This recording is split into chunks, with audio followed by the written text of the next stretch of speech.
the Bengal line is starting to take over here and push that Redskin defense around a little.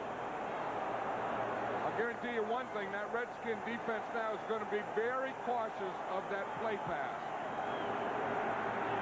He faked the run and throw the way the Bengals are so good at. Woods is over 100 yards there. There's the fake. Esiason gets it out to Holman. Just barely got it out there. Up by Walton.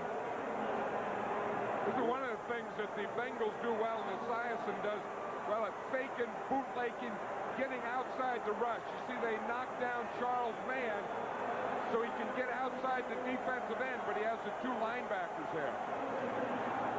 3rd down and 5. This can be the biggest down of the game thus far. I think if the Redskins can stop them here, get the ball with the win, they'll have things going pretty much their way.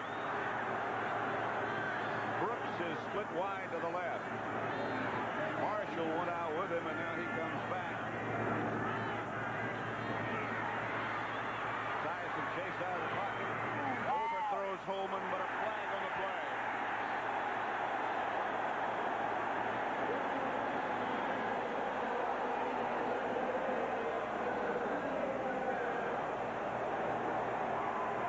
Against the Bengals. You see that Joe Gibbs started to get excited, and Don Breaux, his assistant coach, was next to him and said, that's okay, it's against them. Don Breaux must have saw that whole thing. I think they have to decline this penalty, don't you? Yep. Yeah, I would think they'd want the Bengals to punt.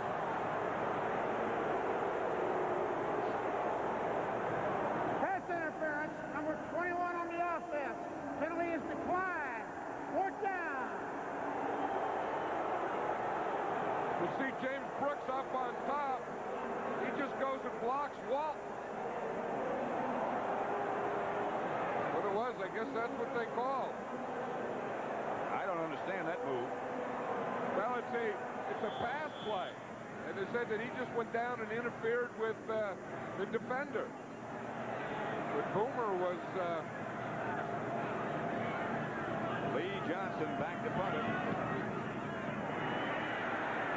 Oliphant retreats to about the 17. And the Bengals are down in good shape and take him down at about the 15. He lost a yard on the return. Barney Bussey was down, number 20. Well, the Redskins are talking it over there, and they played this whole first game of the whole regular game with a big running game, and I would bet in this overtime that they're going to get away from that run and try and hit those 3 wide receivers and eventually get the ball somehow to Ricky Sanders. Of course, both the other 2 wide receivers are dangerous. Monk, Clark. Well, they have the 3 tight ends in now. And Jamie Morris, about to break an NFL record. The number of attempts. Picked up 3, stopped by Zander again. Tell you one thing, they just keep working that right side, don't they, Patty? You'd think that the Bengals would just slant and stunt everyone to their left or the right side of that Redskin offense. Now the tight ends go out and the 3 wideouts come in. The Bengals put in extra defensive backs. Sanders and Monk come left. Clark goes right. 2nd and 7.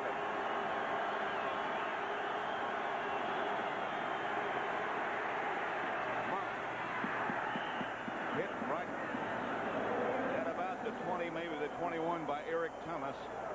Gain of only 4. That will be short of a first down. Monk just has these option patterns where he can go in or out or hook depending on how they play. He just gets man coverage, but the first thing he does, he's so big and strong, he pushes the defender off, then makes his cut. 3rd down and 4.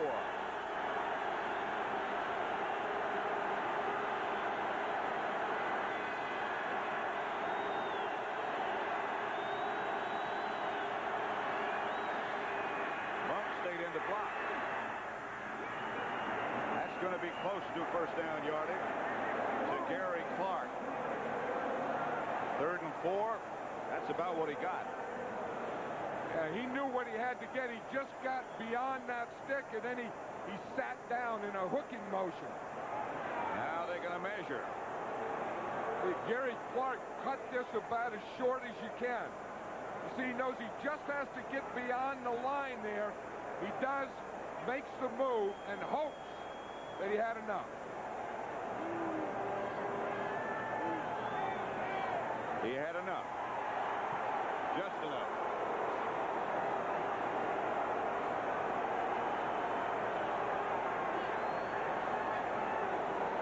Here comes Morris back into the game. Oliphant goes out.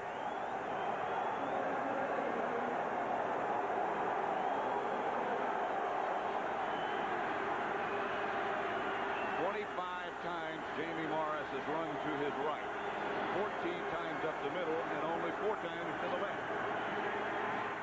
Williams. Incomplete, intended for Monk. Covered by Eric Thomas.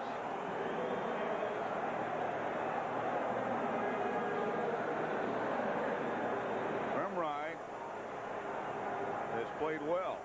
Played himself out right out of his shoes. I'll tell you, this is why this is so big for the Bengals, though. As you say, they have to win or tie, and then they win the division. Then they get the week off. And this is a team that has really been through a lot, a team that is really beat up, and probably as much as anything can use that extra week. 10:24 left in overtime. 2nd down and 10. Handoff is to Morris. Hit by David Grant, a rookie, after a gain of only 2. That was only the 5th time Jamie Morris ran to the left all day. It's interesting to do it. He still brought the guys, Jacoby and May, over from the right side to lead them to the left. Big 3rd down and 8 coming up. Redskins have not had to punt all day. We're in overtime. Sanders and Monk to the left. Sanders in the slot. Now on the move, Clark to Williams' right. Williams is sacked and fumbled. Barney Bussey on the blitz made the hit, and Grant recovered. And the Bengals take over. Barney Bussey, number 27, is a safety who comes in the nickel, and he's a blitzing guy. He's the guy that, of the secondary guys, is their best blitzer. He gets up on the line of scrimmage. He comes in. Watch, it's going to be from the left side, the right side of the screen. He comes in. Williams is looking to his left. Doesn't see Bussey. Hits him. Knocks it right into the hands of David Grant. There's another one you'll see in the highlight films a lot of times. You know, they told us yesterday that when they're in their nickel, that Bussey is the guy who's their blitz guy. He would. Hammers inside the 15. Stopped by Charles Mann after a gain of 3. If I were the Bengals, I would sure want to take a shot at a touchdown before I settled for a field goal. I think the thing is just to run 3 plays to go for a field goal isn't the percentage thing when you can take a shot at a touchdown first, because that gives it a 2-way go. 2nd down and 7. The ball right at the Redskin 15.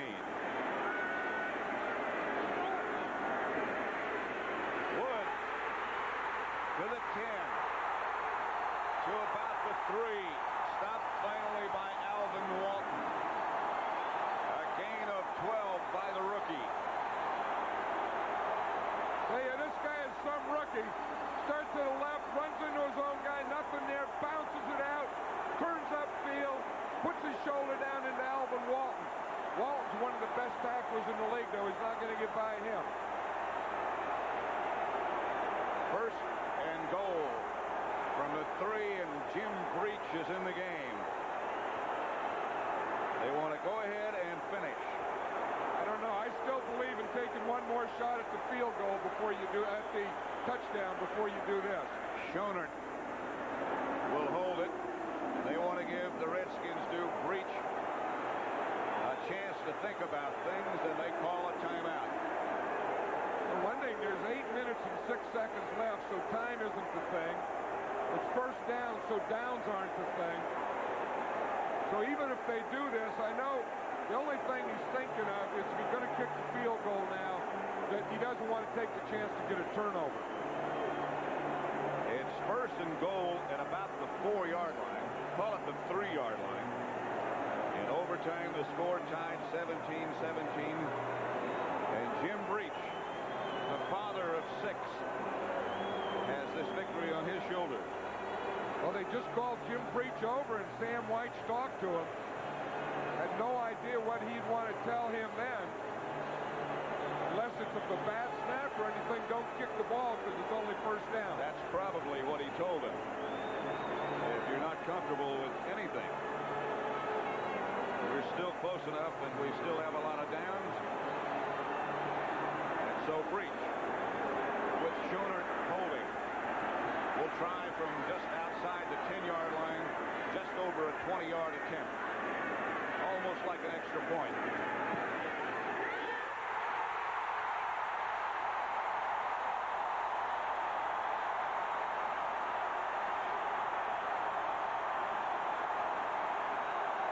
Just outside the 20. Overtime.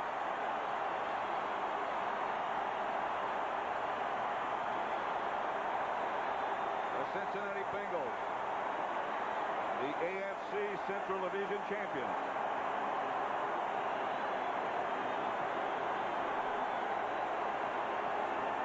Sam White.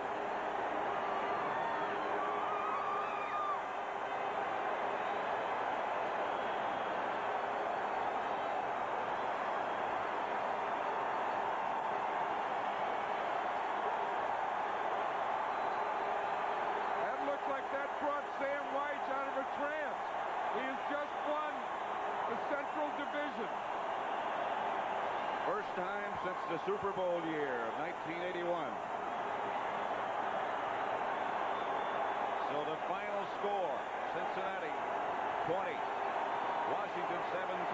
Stay tuned for the NFL Today postgame show coming up next. You've been watching CBS Sports coverage of the National Football League. And us fuse ballers drink Miller Lite. Miller Lite's a less filling beer. It's brewed from the ground up. It's not a watered-down version of regular beer. And fuse ball is a great game. Because when a guy loses, everyone knows he loses. When it's Miller Lite, less filling, tastes great. I think we have a loser. Hey, fair-handed. It's a Radio Shack Merry Christmas. Radio Shack has 9 different educational toys that make learning fun. Spelling Math has 15 different games that teach Jeff basic math, spelling, and logic. And Beth learns about colors, shapes, and numbers with her show and learn game. She's having so much fun, I hate to tell her it's B-E-D-T-I-M-E. No, Mommy. She's been learning from Jeff's spelling math. Educational toys, education through imagination. $9.95 to $29.95, only at Radio Shack.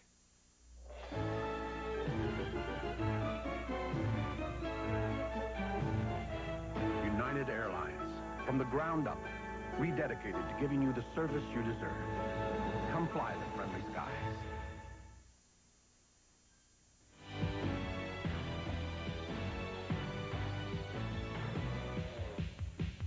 Once again, you are looking at Riverfront Stadium in Cincinnati, where only moments ago, the Bengals wrapped up their first AFC Central Division championship since '81. And for the Washington Redskins, their first losing season of the Joe Gibbs era. Meantime, just outside of Washington, this is the Cap Center in Landover, Maryland. We're coming up in just a little while, the season premiere of NCAA basketball on CBS. A chance to see Georgetown's freshman sensation, Alonzo Mourning, in all his glory against DePaul. There's more football business at hand, and we'll be going back to Cincinnati for post-game interviews. And we'll also hear from Andre Tippett, the great linebacker for the New England Patriots. If they win today in Denver, they are in the playoffs as a wild card. All that and more coming up on the NFL Today postgame show. The NFL Today postgame show is sponsored by Miller Lite, official sponsor of the Miller Lite NFL Lineman of the Year Award. Once again, Brent Musburger. All right, welcome back. What an exciting overtime game that was. We get a late development out of Denver. Joe Collier apparently has told the Broncos this is his last game as defensive coordinator. That story is still unfolding. Meanwhile, they're doing the shuffle down in Cincinnati. Let's go back to Pat Summerall with Ickey Woods. Pat? Well, no shuffle yet, Ickey, but 1,000 yards you got, 115 yards today. What does it feel like to be the champion? Oh, it feels great to come in the league my first year and help a team win the Central Division, and it feels great. There's no emotions or no words for it. It's just a great feeling. Ickey, what was your feeling on the sideline when the Redskins missed that field goal? Oh, well, when they was in so close, I was like, oh, man, we got to play the wild card game.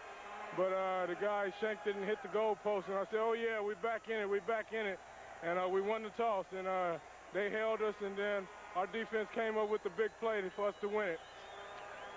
You got a week off now, and from the looks of the guys who got banged up today, you could certainly use that, can't you? Yeah, most definitely. The Washington Redskins was a hard-hitting team.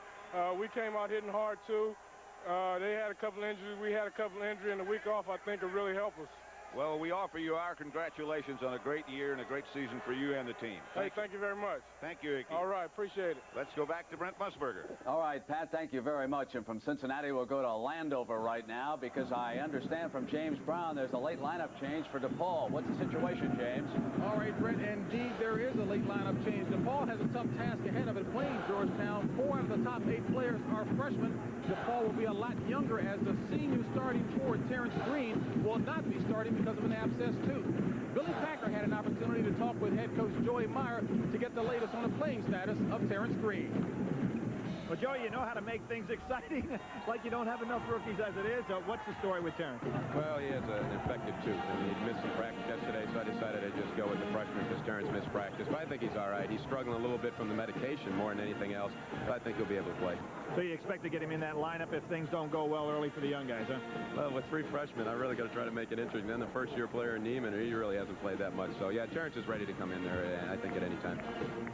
Well, with one of the 2 veteran players now not starting, it's going to put an awful lot of pressure on Chucky Murphy, a freshman point guard, and Stephen Howard, a starting forward. He's a freshman as well. Really, what does that mean? Well, it really is difficult for Joey Meyer, but I like his attitude, James. He likes this ball club, and a guy like Chucky coming in here not only as a freshman, was making a lot of turnovers on defense and just playing intense football for 4 quarters. Tell me the truth now. It's the altitude, right? Guys can't come from the East Coast and play in Mile High Stadium. No, that's just a myth. I think we've beat ourselves in the past with a lot of turnovers. Just, not staying intense for the whole 4 quarters. We'd start out good in the first half, and then in the second half, we'd make a lot of mistakes, and they'd capitalize on it. Denver's team is a whole lot like ours with different philosophies of how we feel about takeaways and things like that. It's tough playing them out here, and we have to be on our P's and Q's when we're playing today.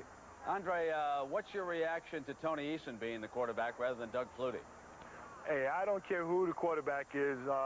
Basically, what we're going to do, we're just going to rally behind him, give him all the support that he needs, and we're going to hope that he goes out and have a great day.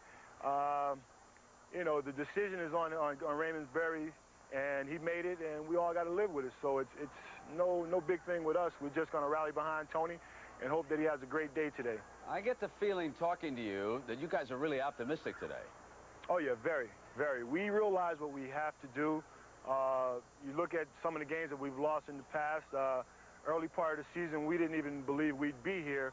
But Coach Berry, he kept, kept us up, kept keeping us believing in ourselves and knowing that, hey, eventually things are going to turn around for us, and we're going to get our break. And today is our break. All we have to do is win, and we control our own fate.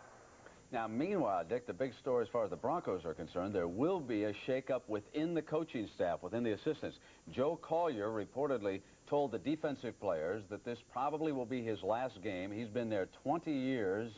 The ownership upset. What's the situation there? Well, I think there was rumors going around that, you know, everybody thought they could run on the Denver Bronco defense. And then they said, well, because their linemen are so small. So what Joe did, I think, he would substitute a lot of people and mix up the defenses. I think that caught up with him. And a couple players I've heard that said that, well, you know, we stayed the same. We didn't improve from last year's Super Bowl, while other teams did improve, and that's why that's why we're not up there the way we should have been. So I think his substitution of a lot of players to overcome the small defensive linemen has caught up with him. Irv, will that status of the defensive unit affect today's game? Well, certainly. You know, everybody likes to attack the Denver Broncos by running at them. Now, the Patriots have young John Stevens, who's rushed for over 1,000 yards so far this year. You can expect him to attack particularly his left, their right defensive side, which is fairly light. And that's a problem they've had all year. But I think this problem of upgrading personnel is really a personnel problem. I think the scouts and people who draft players do that. The coaches, particularly in the Denver Broncos situation, don't get that much involved in that kind of decision-making. Irvin, Dick, I think you would agree that everyone should give a big round of applause to the coaching staff of the Washington Redskins. They did a heck of a job of getting those guys ready for that game, even though they lost in overtime. I mean, they could have just folded up their tent, but I tell you what, I was going with Cincinnati because you have to. Everybody had to go with them. You know, but for the Redskins to play as well as they did with the adversities that they had, I mean, that's a tribute to Joe Gibbs. You bet. Great organization. When we come back, Dick, we're going to be checking in with Pat and John at Cincinnati in just a moment.